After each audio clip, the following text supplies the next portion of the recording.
meron ng mali, tapos itinutuwid tayo, nire-rebuke tayo, di ba? Itinatama tayo. Hindi, ang ibig sabihin lang ng discipline is lumalakad tayo ng maayos.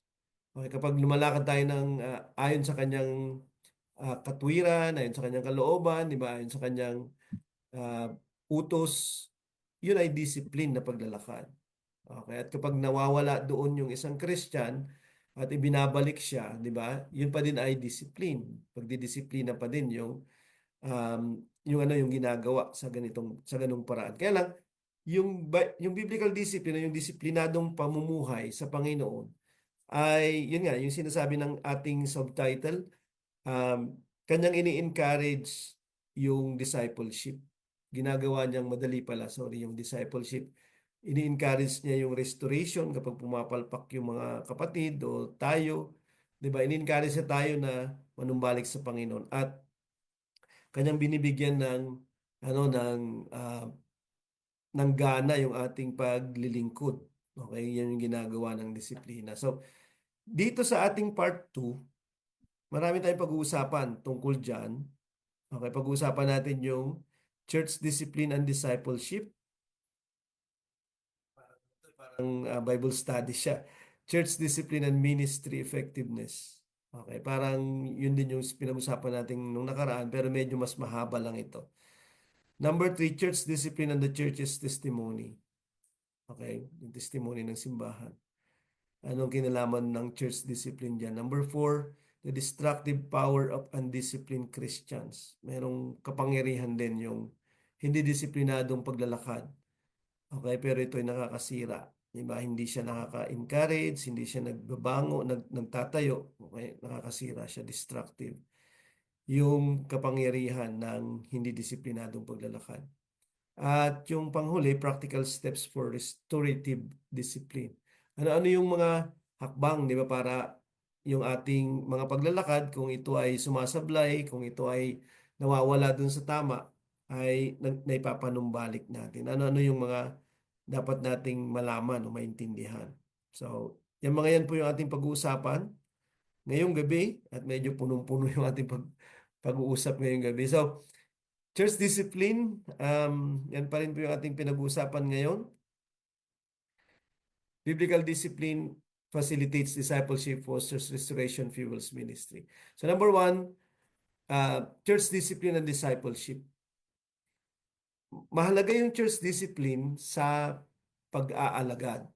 Actually, yung buong pag-aalagad ay pagtuturo ng disiplina. Disiplina ayon sa Panginoon, disiplina ng nasumusunod sa Panginoon. Okay, yun yung discipleship. Actually, yung word na discipline ay galing sa word na disciple. Okay, yung tinuturuan, natututo upang sumunod. Yun yung ibig sabihin ng disciple. Hindi lamang siya natututo, hindi lamang siya ah, nakakaalam ng mga bago, subalit yung nalalaman niya, kanyang dali-daling ina-apply. Dapat yun yung ibig sabihin ng discipleship. Okay, learning uh, to apply. Natututo tayo para merong gawin o para magsagawa. So, kailangan ito ng mga totoong tagasunod ni Kristo, yung disiplina. Actually, ito yung kanilang paglalakad. Ito, dito mo makikita natin sa kanila, kung tayo yon, di ba? Yung ah, totoong pagsunod kay Jesus. Yun yung authentic. Okay, so, at kung hindi pa, ito yung hinuhugisan niya, ito yung hinuhubog ng discipline, isang authentic, di ba, na pagsunod sa Panginoong Hesus. So,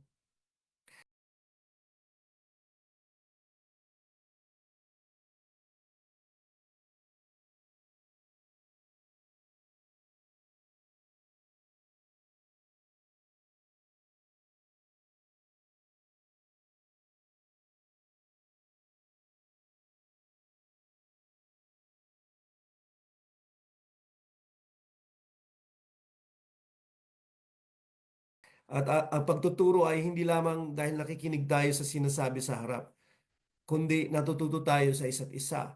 Okay, so siguro narinig na natin yung sinasabi ng Proverbs, di ba? Yung Proverbs 27 verse 17 na iron sharpens iron. Okay, and one man sharpens another, sabi niya. So, hinahasa ng ano ng bakal yung kapwa niya bakal. 'Di ba? Yun yung ginagawa ng mga ano ng mga itak, silyo, etc. Ang nagpapa nagpapatalim sa kanila ay kapareho din nilang bakal. So, parang ganito yung ano natin, yung fellowship na meron tayo. Ano siya, nag-foster siya ng ano ng discipline. Ginagawa niyang madali, ini-encourage niya yung discipline, pinu-fuel niya yung discipline. Nagtuturo siya ng paraan ng paglilingkod. Nagtuturo yung fellowship natin ng paraan ng pagsunod sa Panginoon. So, ikaw ay meron naituturo sa akin. Ako ay may naituturo sa iyo.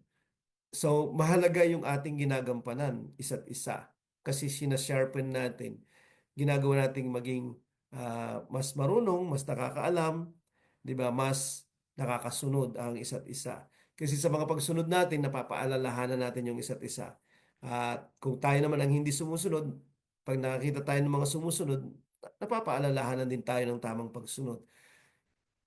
At dapat lang hindi tayo titingin at gawin nating halimbawa yung hindi sumusunod. Kasi minsan, yung mga kapatid na hindi gusto ng sumunod o kaya naman napapagod ng sumunod o kaya naman napanghihinaan na sumunod, madalas tumitingin na sila dun sa mga pumapalpak, pumapalya na mga kapatid. At sabihin nila, eh bakit si ganito? O kaya bakit si ganyan? Tapos nagiging halimbawa na nila yon.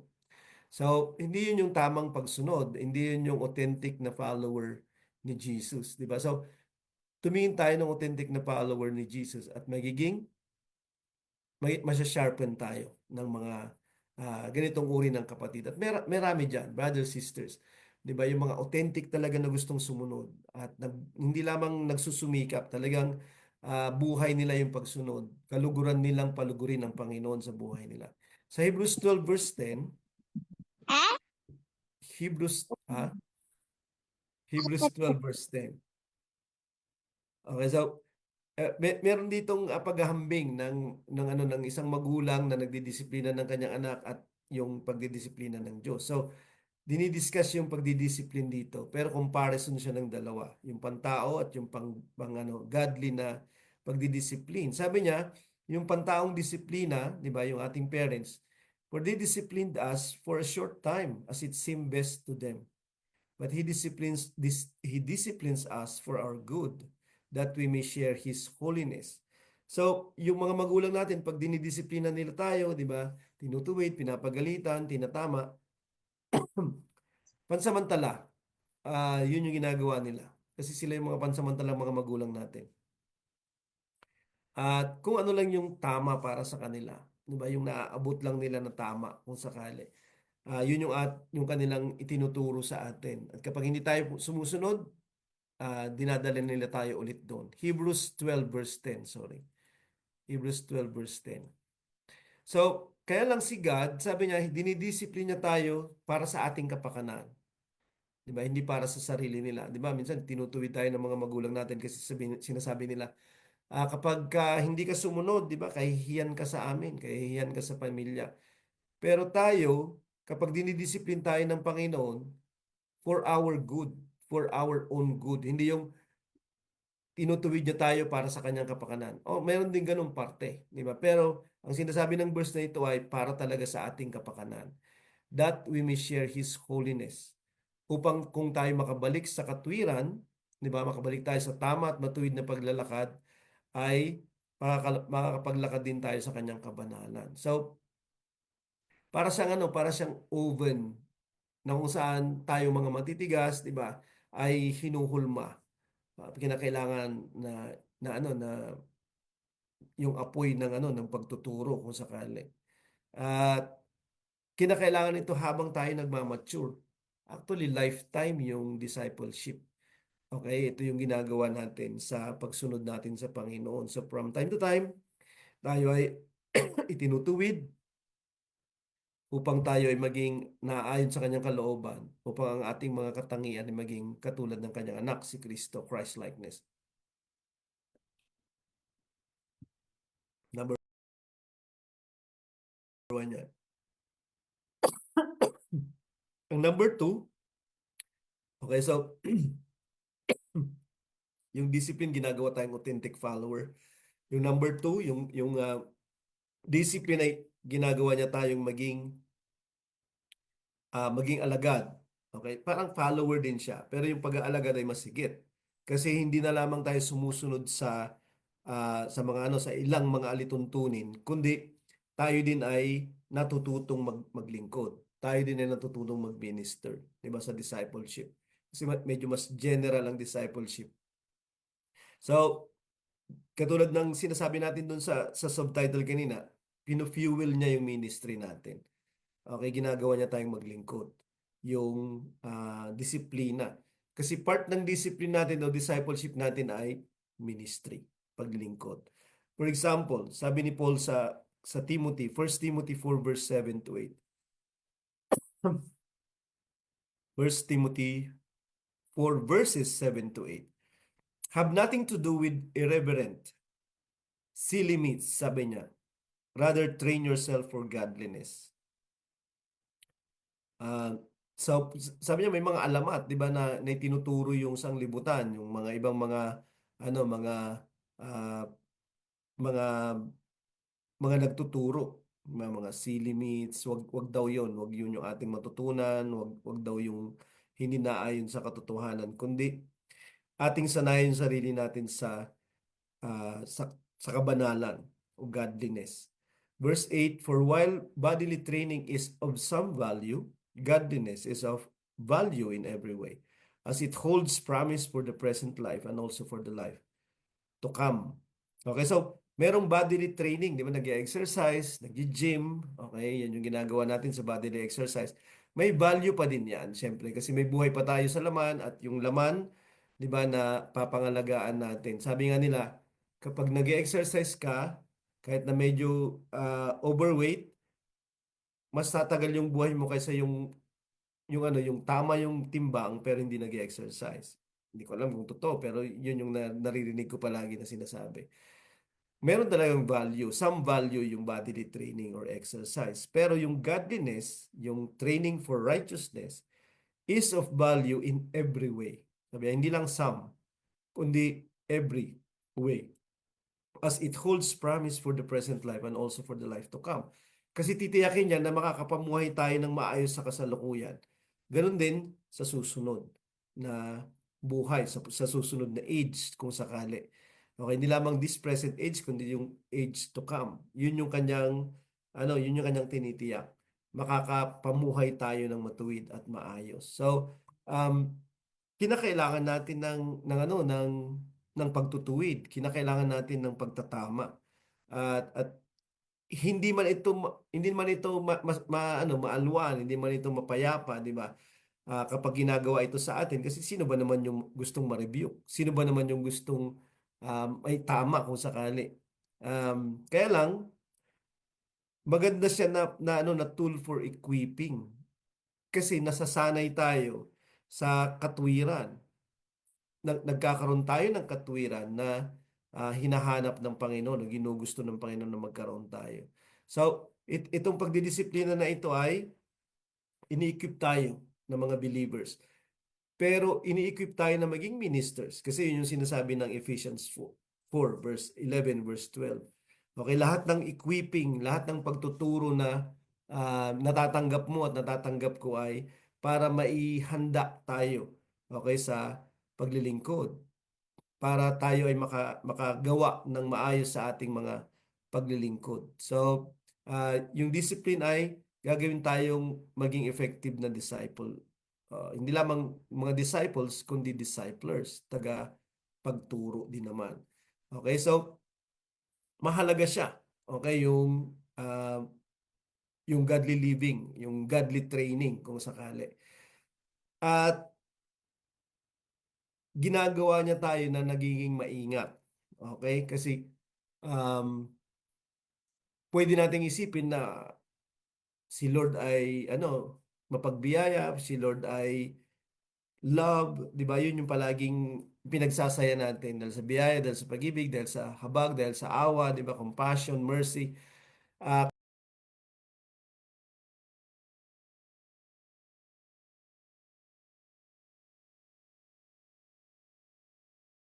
kaya tayo ay kaya tayo ay pinapatawad, kaya tayo tinatanggap. Okay? Pero sa discipline na paglalakad, sa discipline na paglalakad, hindi niya palaging tinitingnan na kasi maawain yung Panginoon, kasi gracious yung Panginoon, kundi yung disiplinadong paglalakad ay ginagawa niya yung best na magagawa niya para sa ay makasunod.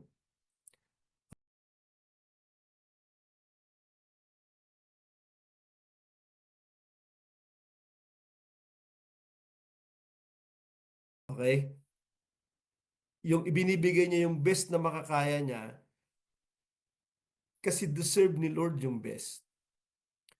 Yung grace, yung mercy, yung compassion, parang parang ito yung sumasalo sa atin kapag bumabagsak tayo. Siyempre, gusto natin yon na may sasalo sa atin. Kaya lang, huwag natin kalilimutan, ang sinasalo,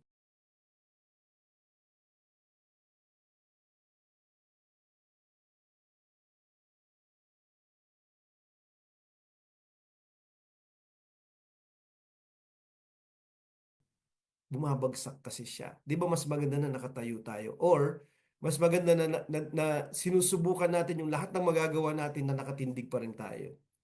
Okay? Um, hindi natin hindi natin iniiwasan yung accountability, yung pananagutan ng tamang paglalakad. Okay, ng tamang paglalakad. Kundi yun yung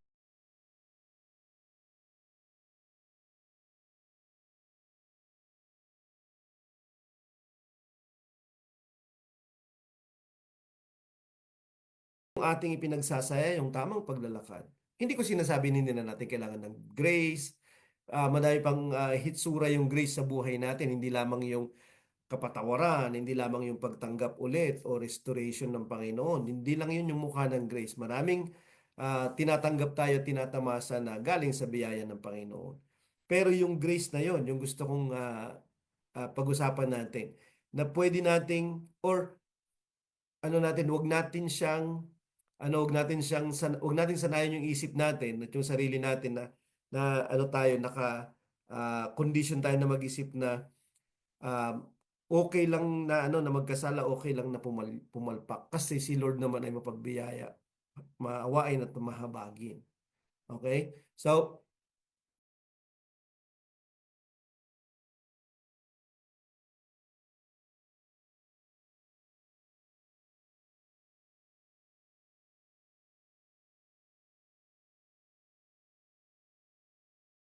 i-avoid natin yung ganung pag-iisip. Kasi minsan, hindi natin napapansin, temptation din siya para hindi tayo maglakad ng maayos. Para hindi natin iwasan yung dapat iwasan. Hindi natin gawin yung dapat gawin. Di ba? Kasi iniisip natin kahit pumalpak ka, nandiyan naman si Lord. Okay? Cheap grace yun. Hindi cheap yung grace. Kasi, yun si God yun si Jesus yung ating pagtanggap, yung ating kapatawaran, yung ating kaligtasan, tagapagligtas. So hindi siya cheap. Okay, hindi siya cheap. So tapos hindi natin tinitingnan yung pagpalya na dahil tao lang tayo, okay? Okay naman dahil hindi tayo perpekto. Lahat ng ito ay may katotohanan. Kaya lang, huwag siyang maging dahilan ng hindi natin paglalakad ng may porsigidong paglalakad. Yung pinupursigi ba, yung sinasadya nating maglakad ng matuwid, sinasadya nating magdasal, sinasadya nating sumunod, yung sinasadya nating maglingkod. Hindi yung kapag may oras lang tayo, kapag meron lang tayong pagkakataon. Hindi yung hinahanapan talaga natin ng oras, ginagawan talaga natin ng pagkakataon. Kasi sinasadya nating maglakad ng tama, ng maayos, di ba? Ng matuwid. Kaya hindi siya cheap grace, di ba? Pinapahalagahan natin yung ginawa ni Jesus Christ sa krus. Pero higit sa lahat, pinapahalagahan natin yung biyaya pagkatapos niyang mamatay at mabuhay muli. Yung matuwid na paglalakad, yung matuwid na buhay kung sakali. So, nagiging responsible tayo. Okay na Christian. Accountable tayo. Yun yung ginagawa ng disiplinado na paglalakad. Ginagawa niya tayong sacrificial.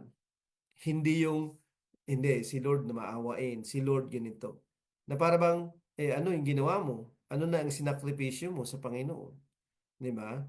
Ang iniisip mo lang siya, paano ikaw? Paano ka binago ng kanyang biyaya para maging mas matuwid at para mas maging mabuti? Sa Luke 14 verse 26, siguro alam na natin tong mga verses na to, mga review lang siya mga kapatid. Luke 14 verse 26, if anyone comes to me and does not hate his own father and mother and wife and children and brothers and sisters, yes, and even his own life, he cannot be my disciple. So yung disiplinado, yung disciple, sabi niya dito, ay hindi lamang siya sumusunod. Sumusunod siya na mayroong sacrifice. At kung kinakailangan, isasakripisyo niya yung mga mahahalaga sa buhay niya. At ito yung discipleship, ito yung disciple, ito yung disciplined, 'di ba, na pagsunod. Luke 14 verse 26. So, sa Luke 14 verse 27, whoever does not bear his own cross and come after me, he cannot be my disciple. Sino mang hindi magdala ng kanyang sariling cross at sumunod sa akin, hindi siya magiging alagad ko. So, yung yung idea ng discipleship malamang ay hindi tama doon sa sinasabi at itinuturo ni Jesus na uri ng discipleship, or malamya yung discipleship, 'di ba, ng kasalukuyang Kristyanismo.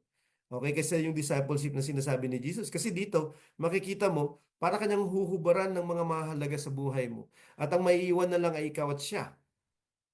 At siya yung nagmamatter sa lahat. Kumpara sa lahat, 'di ba? Sa verse 33 sabi niya, so therefore, any one of you, Luke 14 verse 33, any one of you does not renounce all that he has cannot be my disciple. Ang discipline na pamumuhay ay handa niyang gawin lahat yung mga bagay na to. 'Di ba? So, mayroon siyang pagsasakripisyo para lang yung disiplinadong paglalakad ay mangyari sa kanya, magpatuloy sa kanya. Um, Meron pang sinabi sa ibang sa ibang verses ng gospel sa Mark chapter 8 yata yun, yung chapter na sinasabi doon na kinakailangan mong yung sarili mo mismo i-deny mo, di ba? Sino mang hindi mag-deny ng sarili niya, hindi siya makakasunod sa Panginoon. So, yung tamang pagsunod, ito yung kanyang hinihiling sa atin. Meron tayong may cost, 'di ba? Hindi cheap yung discipleship, yung pagsunod sa Panginoon. So, hindi lang siya yung maniwala ka lang. Hindi, tingnan mo mabuti yung sinasabi dito, 'di ba?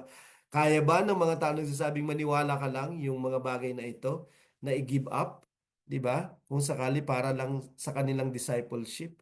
And yet, ito yung sinasabi ng Panginoon. So, yung modern discipleship na easy lang na pananampalataya, yung hinihingi niya ay hindi lamang siya hindi umaabot dun sa discipleship na nare-require ni Jesus, kundi hindi yun yung nare-require ni Jesus na uri ng disiplinadong paglalakad. Okay? Um, kung sakali, hilingan tayo ng ganito ngayon, kung sakali, paano tayo mag-prefer? Tayo ba ay makakasunod pa din? Okay? So, ito yung kanyang disiplinadong paglalakad. Ito yung training nila, di ba? ah, Ako lang at ikaw yung may iiwan.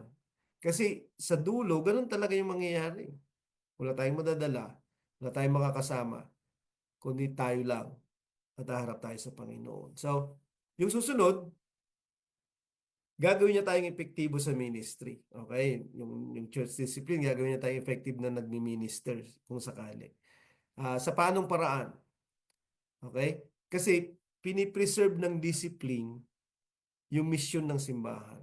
Okay, yung mission natin na gumawa, na maglingkod, na magligtas. Parang ginagwardyahan niya yung harvest kung sakali. Sa Matthew chapter 9, Matthew chapter 9. Matthew chapter 9 verses 37 to 38. Okay, mga basic lang 'to ng mga scriptures na kinakailangan nating muli marinig, okay, at pag-usapan. para hindi natin makalimutan. Ito yung basis ng ating discipline. Then he said to his disciples, "The harvest is plentiful, but the laborers are few." Sinabi niya sa kanyang mga alagad, sa mga disciples niya. Hindi niya ito sinabi sa mga hindi niya dinidisiplina o tinuturuan ng paglalakad na katanggap-tanggap sa kanya, kundi sa mga tao na tinatawag niyang alagad under his discipleship. Sabi niya, "The harvest is plentiful, the laborers are few." Marami yung aanihin, pero kakaunti yung manggagawa. Bibihira yung manggagawa.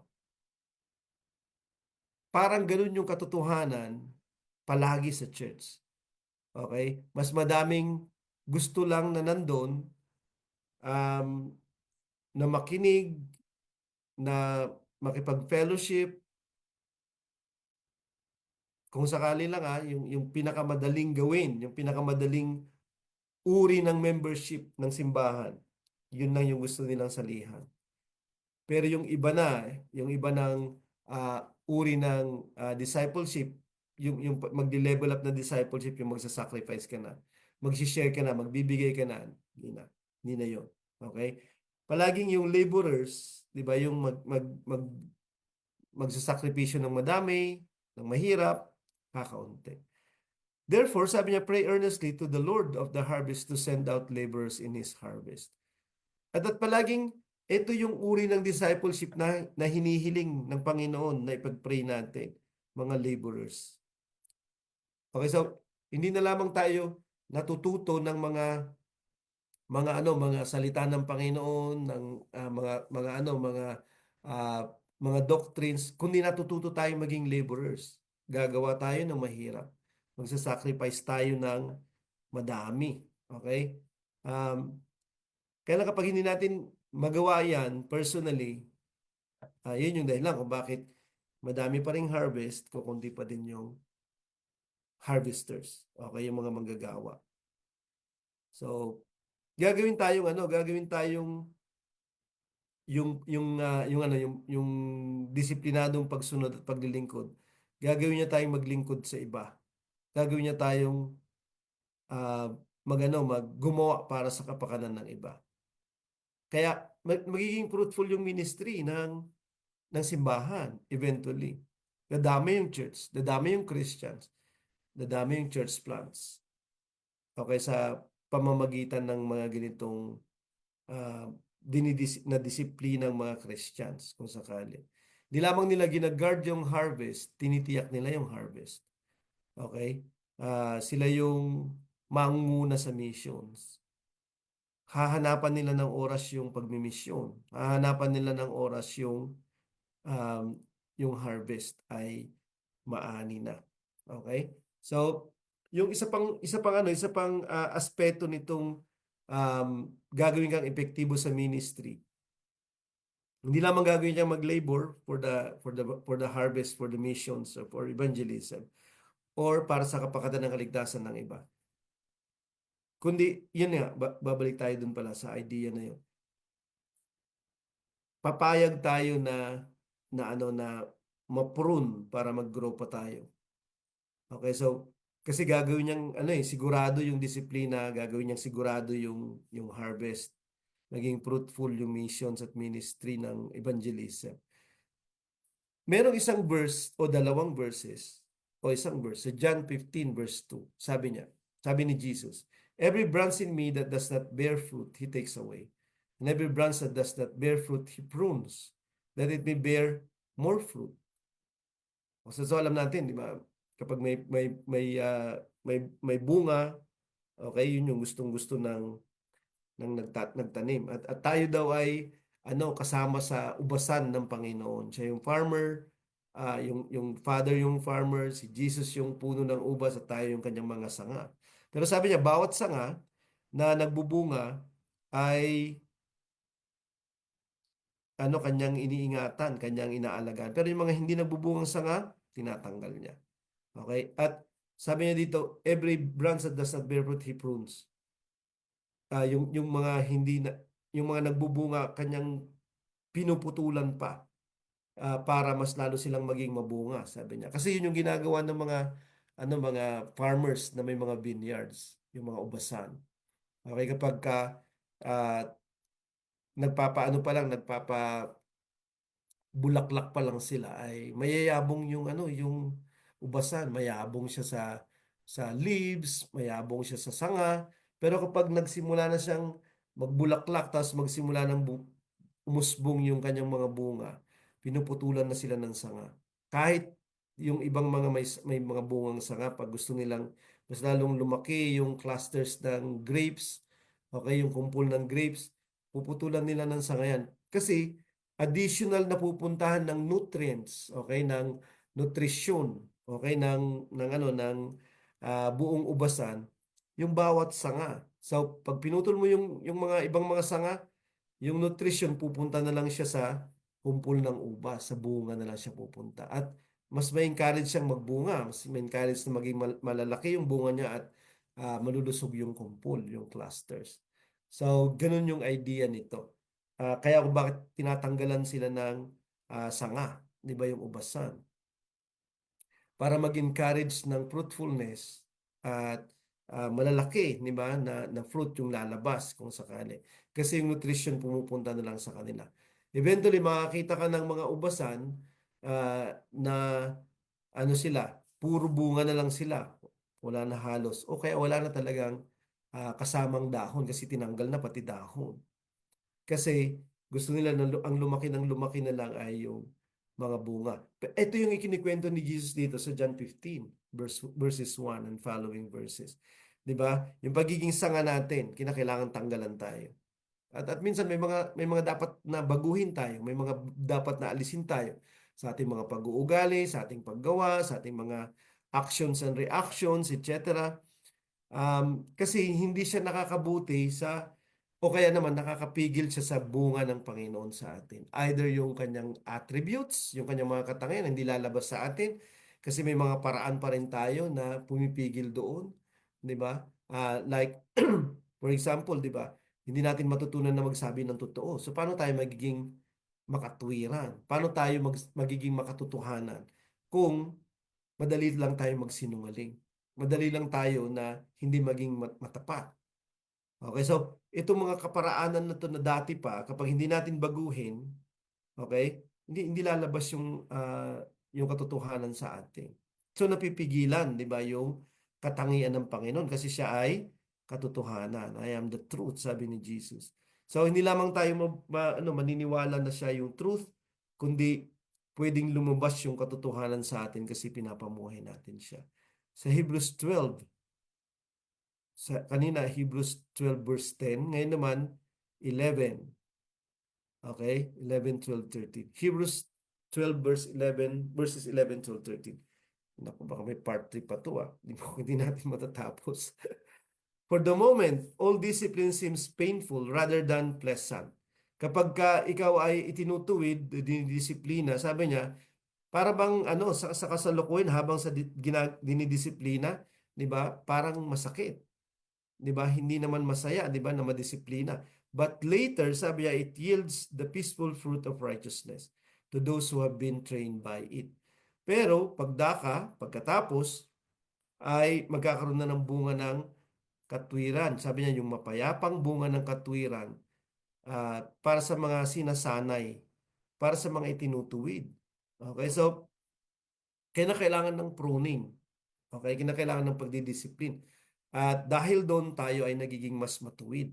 So, wag mong samain ng loob kapag itinutuwid ka. Wag mong samain ng loob kapag kinakausap ka ni pastor, ni brother, ni sister, dahil may mga dapat ka talagang baguhin at ayusin. 'Di ba? I-deny mo yung correction, hindi lalabas yung fruit of righteousness. Hindi mo matututunan na maglakad sa matuwid at sa katwiran. Napipigilan yung pagpapala nito sa buhay natin kasi ayaw nating magpatuwid. Pero kapag papahintulutan natin, kahit na minsan nakakaya, kahit na minsan mahirap, masakit, ang susunod dun ay meron daw harvest or yield of the fruit of righteousness. Therefore, sabi niya, kaya nga dahil ganon, kinakailangan talaga yung pagdidisiplina para kahit na masakit pero merong katwiran na magiging kapalit at bunga nito. Kaya sabi niya, Yun lang. Parang merong pumasok sa bibig ko na insekto. Therefore, sabi niya, ito yung bunga. Therefore, lift your drooping hands and strengthen your weak knees. So, ano yung sinasabi niya dito, 'di ba? Yung mga nakalaylay na ng mga kamay, 'di ba? Parang sumuko na sila. At sabi niya, itaas natin ulit sila. At yung mga nangihinang tuhod, 'di ba? Palakasin natin. Verse 13, make straight paths for your feet. 'Di ba? Gumawa ng isang matuwid na daan para sa iyong mga paa. Yung paglalakad mo, may ituwid mo na. So that what is lame may not be put out of joint but rather be healed. Upang yung mga lumpo ay hindi na sila magiging ganun kundi magiging gumaling na sila o kaya healed na sila.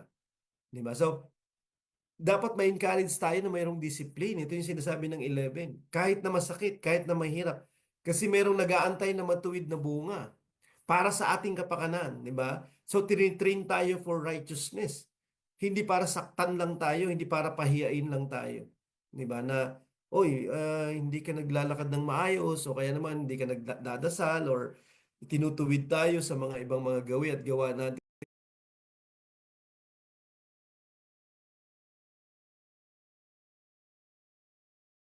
pag-uugali natin. Pero madalas na offend tayo. Pero madalas, yon hindi na tayo nagpapatuloy. May mga tao na gano'n. May mga tao na minsan, 'di ba? Alam nila na mayroon naman talaga silang dapat ituwid sa kanila, itama sa kanila. Pero imbis siyempre hindi ka tanggap-tanggap 'yon, sinasabi din ng verse eh. Pero imbis na makita nila yung mabuti na pwedeng dalhin nito sa buhay nila, ay hindi, na na sila, ayaw na nilang magpatuloy. At tinitingnan nila na minamasama nila ng loob. Tinitake nila na offense yung pagtatama at pagtutuwid sa kanila.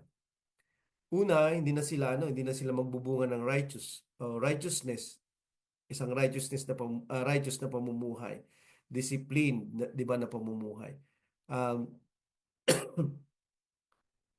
kundi hindi na sila magbabago, 'di ba? Wala nang paglago.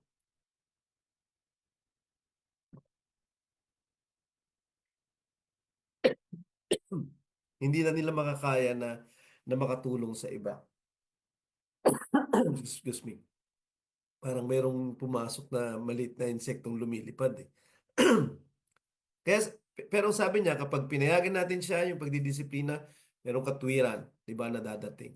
At ini-encourage niya tayo. Di ba, na huwag tayong sumuko. Huwag nating sukuan, masakit man, di ba? Huwag nating sukuan kung sakali.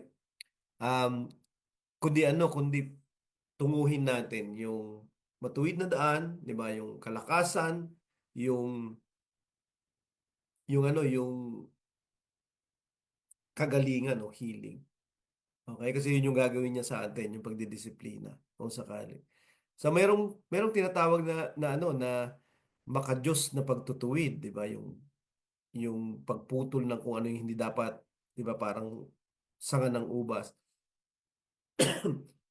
para sa kapakanan ng madami. Hindi lang ito para sa sarili natin. Kasi kabahagi tayo ng church eh. Okay, kabahagi tayo. At ito ay para sa kapakanan, kalakasan ng simbahan kung sakali. Kapag hindi natin pipigilan, kapag hindi man katanggap-tanggap, pero tayo pa din ay papayag, di ba? Papahintulutan natin yung pagdidisiplina.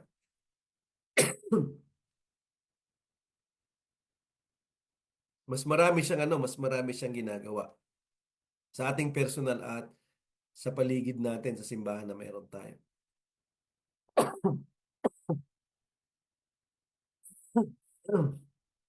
Yung paglalakad ng may katwiran o disiplinado,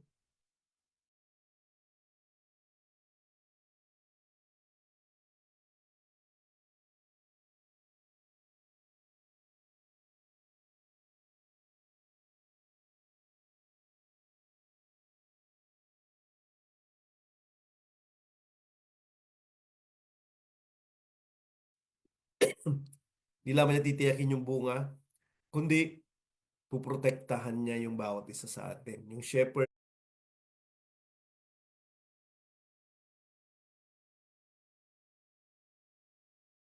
puprotektahan din niya yung sheep. Okay, ah bawat may parte sa simbahan. So, pinoprotektahan niya yung shepherds and sheep kasi nililid niya tayo sa isang may integrity na paglalakad. Um, hindi yun madali. Okay? So may mga tao na pwede mo matutunan kumanta, pwede mo matutunan yung salita ni God, pwede mong matutunan yung pakikipag-fellowship, pero yung integridad, yun kinakailangan mong hubugin sa sarili mo yun. Hindi mo lamang yun pinag-aaralan, isinasagawa mo siya. Okay, sinasagawa mo siya. So, yun yung ginagawa ng disiplina sa atin. Hinuhubog niya yung integridad sa atin. Yung um, yung tiwala ng tao, 'di ba? Kung sakali ano to? Yung integridad. Sa Acts chapter 20 verse 28. Acts 20:28.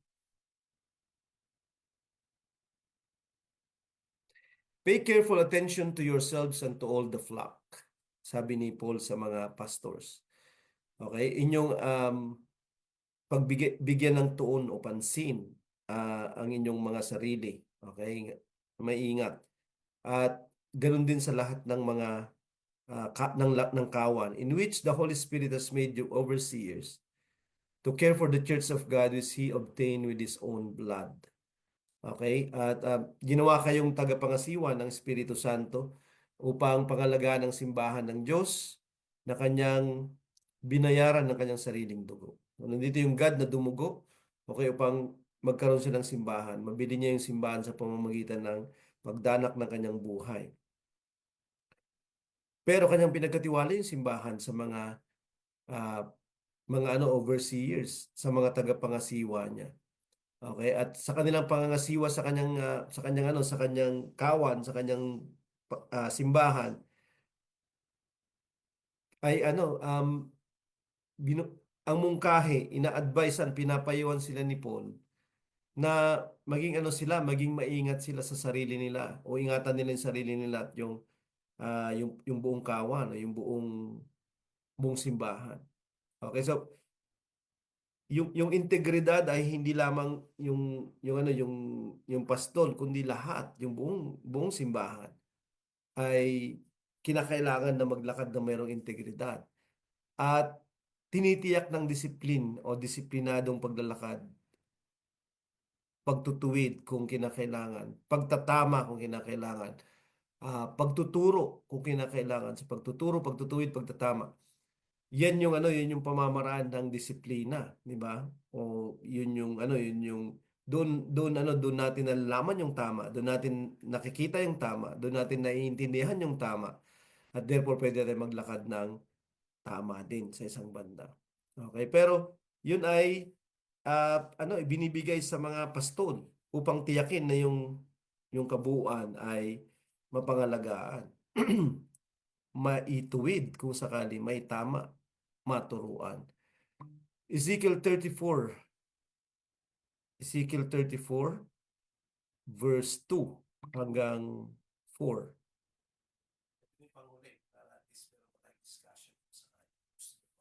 Son of man, prophesy against the shepherds of Israel. Prophesy and say to them, even to the shepherds, thus says the Lord God, shepherds of Israel who have been feeding yourselves, should not shepherds feed the sheep? So sabi niya dito, may mga pastol, di ba, sa Israel, ito yung ah, kanyang ipinagsisintir dito, yung sinasama ng loob ng Panginoon. Kasi sabi niya, ikaw ay manghula sa mga pastol ng Israel. Manghula ka sa kanila, sa kanilang mga pastol. Sabi niya, mga pastol ng Israel, bakit kayo kumakain sa inyong sarili? Di ba dapat ang papakainin ninyo ay yung mga tupa? Mas inuuna nila yung kanilang kapakanan kaysa kapakanan ng mga tupa. Ito rin yung tinutuligsa ng Panginoong Hesus sa John chapter 10. 'Di ba? Yung sinasabi niya doon na mga ano sila, mga hireling. Okay? Sila ay para lang sa ano sa kung ano yung kanilang makukuha at mapapala. Kaya sila nandyan. Hindi para maglingkod talaga. Sabi niya sa verse 3, you eat the fat, you clothe yourselves with the wool. Sabi niya, you slaughter the fat ones, but you do not feed the sheep. Okay, yung kanilang inaalagaan lang yung kanilang sarili, yung kanilang kapakanan, yung kanilang kabutihan, di ba? Sabi niya kinakain niyo yung taba, ibinibihis niyo yung ano yung balahibo, yung wool, di ba? Pinapatay niyo yung mga matatabang tupa pero hindi niyo pinapakain yung tupa. Gusto lang nilang kumain out of the sheep. Verse 4, the weak you have not strengthened, the sick you have not healed, the injured you have not bound up, the strayed you have not brought back, the lost you have not sought, and with force and harshness you have ruled them. So ito yung kanilang ano, ito yung kanilang yung kanilang ginagawa. Sabi niya, yung mga mahihina, hindi nyo pinalakas. Yung mga may sakit, hindi nyo pinagaling, hindi nyo ginamot. Yung mga may sugat ay hindi nyo man lang ah, nilunasan. At yung mga naliligaw ay hindi nyo sila pinabalik. Okay, ganun din. Yung mga naliligaw, hindi nyo sila hinanap. At inyo pang pinagmalupitan sila ng inyong pamumuno. So parang ito yung ano, eventually ito yung mangyayari sa mga Pharisees. Ito yung mangyayari sa mga pinuno ng Israel, 'di ba? Bago dumating yung Panginoon. Habang nandun yung Panginoon, hindi na yung kapakanan ng tama, mabuti at katuwiran ng tupa yung iniisip nila, 'di ba? So sana hindi tayo maging ganito. Um, maging ano tayo, maging leaders tayo. Kasi hindi lamang yung mga leaders na katulad namin yung gusto kong puntuhin dito. Kundi bawat mga nauna na mayroong mga taong tumitingin sa kanila na younger. Okay, yung mga mas younger na Christians or younger na mga believers, syempre titingin sila sa mga naunang mga believers na. So hindi lamang ito sa pagitan ng sheep at saka shepherds. Kahit na yun yung sinasabi ng context nito. Okay? So may rule yung sino man sa atin to model, okay? Yung ating gawing huwaran yung mga sarili natin whether you like it or not. Maging model tayo ng matuwid na paglalakad. Hindi lamang tayo nasa simbahan tapos para lang sa kapakanan natin at para sa mga sarili natin. Someone in the church is looking at you and modeling yung kanilang paglalakad, pinapattern pala. They're patterning their walk sa model na nakikita nilang ikaw at ako. Okay? So, kaya nga kapag dinisiplina natin yung ating paglalakad, nagtuturo tayo, nagpapasa tayo ng isang traditional na paglalakad na nawa, di ba, ayon sa disiplina, sa training na ginugusto ng Panginoon sa atin. Upang, okay, mas madali yung ating pagtuturo, di ba, pag-aalagad, upang mas mahihikayat natin yung mga tao na bumalik kasi madali ang maglakad, natututunan nila dahil nakikita nila, naririnig sa atin. At mas may gana tayo at ningas na maglingkod. So, yung ano natin, yung ating ministry, yung ating discipleship ay kanyang tinitiyak, 'di ba? Yung pagdidisiplina o disiplinadong paglalakad na ginugusto natin. Okay? So, ang discipleship, pagbalik sa Panginoon at yung paglilingkod para sa mga tao na kasama natin sa simbahan o kaya naman hindi pa nakakasama kasi ating hahanapin pa sila at kakausapin ay magagawa natin, okay, at matutulungan natin yung iba dahil sa huwaran ng isang mabuting paglalakad na meron tayo. Yes, opo, naiintindihan ko na walang nakaperpekto ng paglalakad. Okay? Pero napag-usapan natin nung nakaraan na sana alam din natin kung paano manumbalik sa Panginoon. O kaya naman, dahil alam natin kung paano manumbalik sa Panginoon, alam din natin ipanumbalik yung iba kung sila ay sumasablay. At therefore, nakikita nila sa atin yung tama. Namumodel natin sa kanila. At eventually, sana ma-enforce itong ganitong uri ng paglalakad. Lumaganap siya, mangibabaw siya, di ba, sa simbahan natin. Okay? Yung isang godly na disiplina at godly na paglalakad. Hindi siya mas mahirap kung mas madami ang gugusto nito.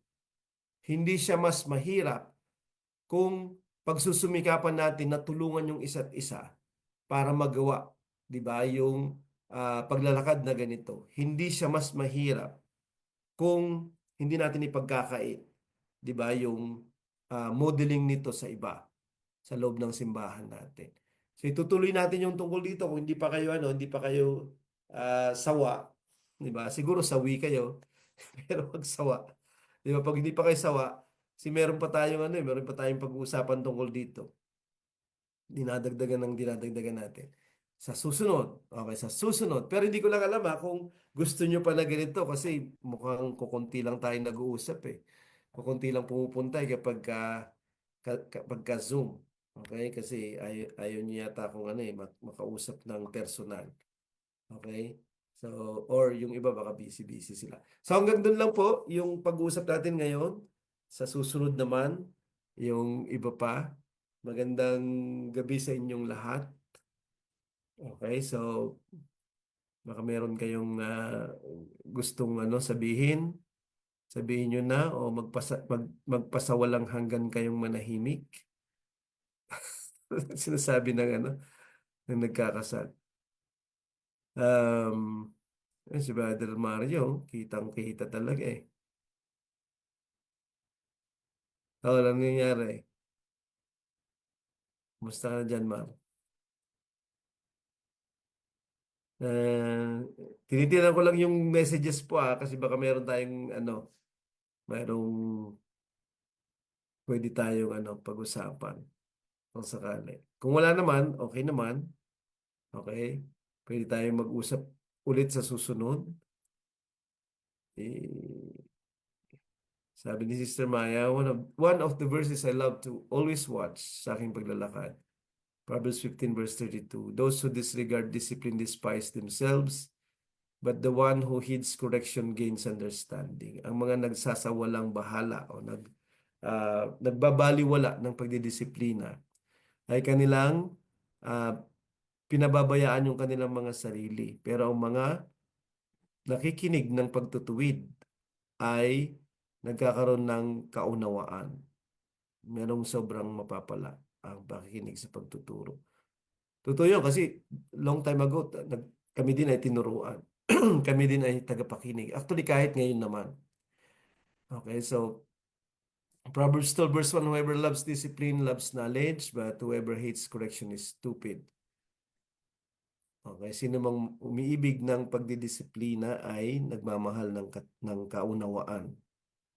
Pero ang umaayaw ng pagtutuwid ay mangmang, sabi niya. O nga, diretso ang tawag ng Bible sa mga taong nagbabaliwala ng correction. Very frank, straightforward talaga yung salita. Proverbs 3 verse 11 to 12. My son, do not despise the Lord's discipline and do not resent his rebuke, because the Lord disciplines those he loves. As a father, the son he delights in. Actually, itong Proverbs na yan ay kinukot yan ni Paul sa Hebrews kanina sa Hebrews chapter 12. Yan yung kanyang kinukot. Okay, na huwag daw nating baliwalain yung pagdidisiplina ng Panginoon. So tama yun. Kasi ang mga nagbabaliwala ng disiplina, sila daw yung mga anak sa labas. Actually, yun yung sinabi niya. Pero dahil hindi kayo anak sa labas, kaya kayo ay dinidisiplina. Ang core values ng anak ni Lord are mainly based not on the values of man, but on the words of God. Nagtuturo sa atin na mamuhay ng may parehong resulta in words and in action. Aligned ang action sa kung ano ang stand natin. Di ba? Parang walk the talks. Di ba? Kung ano yung sinasabi mo. madaling magsalita, kahit ako madaling magsalita, ang pinakamahirap talaga yung gawin mo yung sinasabi mo. Eventually, yun nga eh, pagka nagsasalita ka, minsan nagdadalawang isip ko, sabihin ko kaya to kapag pag sinabi ko to dapat tanda kong gawin siya. Pero kapag hindi, di ba? At minsan yun yung difficulty ng mga nagtuturo eh. Hindi sa, meron ba akong tuturo? Hindi lang yun eh, kundi yung pag tinuro ko to, di ba? Nakikita ba ito sa akin o makikita ba ito sa akin o magiging handa ba akong sumunod kung sakali? Yun yung difficulty. Di ba? Kasi eventually tayong lahat ay nagiging disciples. Kahit yung mga nagtuturo ay kinakailangang sumunod. Sa Ezekiel 34, yung kanina yung pinag-usapan natin. Okay, so yung Ezekiel 34. Ano pa?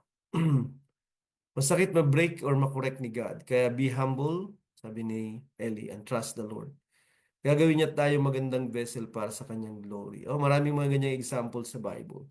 Di ba? Kasi ang problema ng mga Pharisees, para silang mga nicho, sabi niya sa Matthew 23, di ba sa labas, para silang mga bagong pinturang nicho, pero sa loob, sila ay mga punong-puno ng mga bangkay. Ibig sabihin, yung loob nila, hindi siya malinis. Di ba? Tayo, nililinis yung vessel natin sa loob at saka sa labas dahil sa discipline. Sa kanta lang yung hari ng sablay. Tama. Sabi ni Maya. Nating masterin ang sumablay sa buhay natin with the Lord. Mas better na pag-igihing ang lakad natin kay Lord. Yung word na sablay ay uh, hango siya dun sa hindi mo natamaan yung dapat mong tamaan. Yun yung isa sa mga meaning ng salitang kasalanan sa Bible. Okay? One who missed the mark. Okay? Hindi niya natamaan yung kanyang punteriya. Yun yung ibig sabihin ng sin actually sa scripture. Okay? Sa Greek. Okay? So sablay siya. Hindi siya tumama. Um, ano pa? Wala na yata. Okay, puro pasasalamat. At salamat din po sa inyong pagdating. Sa pakikinig din nyo sa akin. Kasi yung ibang mga tagapangaral talaga marurubdob sila, di ba? Maniningas. Ako kasi gusto ko makipag-usap lang eh. Parang kinakausap ko lang kayo. Parang ganun lang. Para ah, siguro kaya naman nating maging ganun, di ba? Yung emotional na pakikipag-usap o pagpangaral. Pero, yun, mas maganda na ganito. Kaya lang baka maantok naman kayo kasi gabi na. Okay, so maraming salamat po ulit sa inyong pagpunta mga kapatid. Kung gusto nyo pa ng meron pang isa kasi hindi pa natapos. Agahan natin sa para di kayo madaling arawin diyan. Oo nga eh. Pero okay lang naman. Ang ginagawa ko kapag ganito, natutulog na ako ng ano, ng hapon. Kanina nakatulog ako kahit konti. So, yun, meron pang tatlo na pag-uusapan natin tungkol dito. Ah, kasi inisip ko lang na bumalik tayo sa basic. Kasi may mga kapatid tayo diyan, marami tayong mga kapatid na bago, di ba? Para at least ma-review tayo na nakakaalam na o maturuan yung iba. At yun, may balik tayo sa mga basic kung saan nakahimlay yung mga ugat nating lahat. Proverbs 29 verse 1, ang madalas na masaway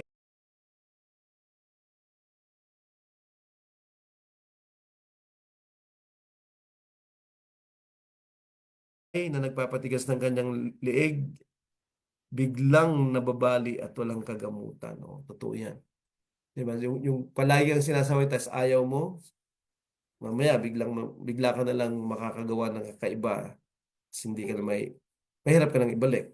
Diba? Kasi matigas ka na eh. Diba? So, yung nakikinig ng pagtutuwid ng pagtatama, ginagawa tayong maging malambot.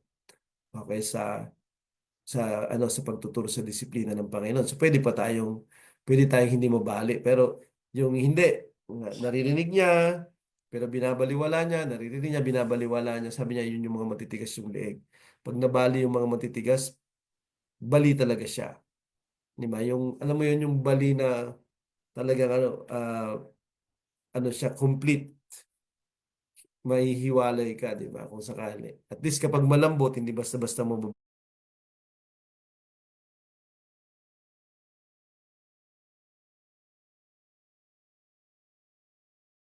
bali. Siguro mga mababali na gano'n, di ba? Pero hindi siya yung totally talagang hiwalay.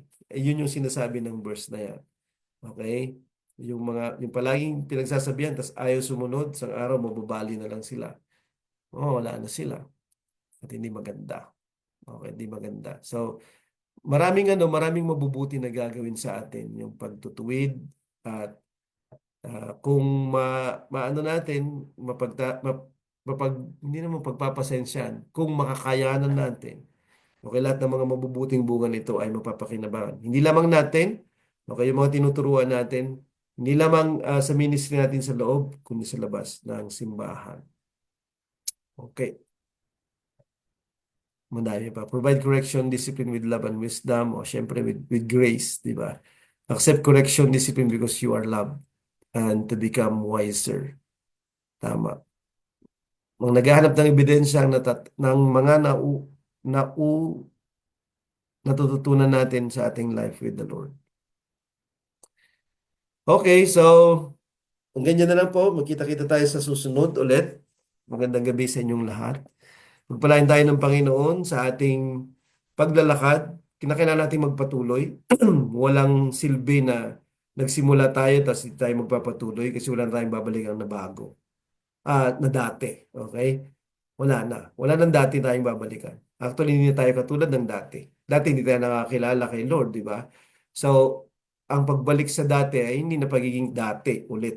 Kasi kilala na natin yung Panginoon. Eh. Meron na tayong natutunan, meron na tayong nalaman. So, sa isang banda, kapag tumigil tayo sa pagsunod, hindi na tayo bumabalik sa dati. Nagiging mas malala na tayo kaysa dati. Okay? Nagiging mas malala na tayo kaysa dati. Kasi alam na natin. So, ang tanging daan ay sumunod, ang tanging daan ay magpatuloy. At ang dulo noon, yung hindi mo pa yung wala sa hinagap, hindi mo ini-expect na pagpapala ng Panginoon. Kasi titiyakin niya, 'di ba? Lahat tayo pagod pagdating natin doon. Lahat tayo nahirapan pagdating doon. Pero titiyakin niya na mawawala yung pagod natin at wala yung mga paghihirap natin. Okay? Kapag dumating tayo. Romans 8 verse 18. Okay? Ikaw na lang magbasa noon. Romans 8 verse 18. Good night po sa inyong lahat, mga kapatid. God bless. Mag-witness po tayo. Okay, makakita tayo ng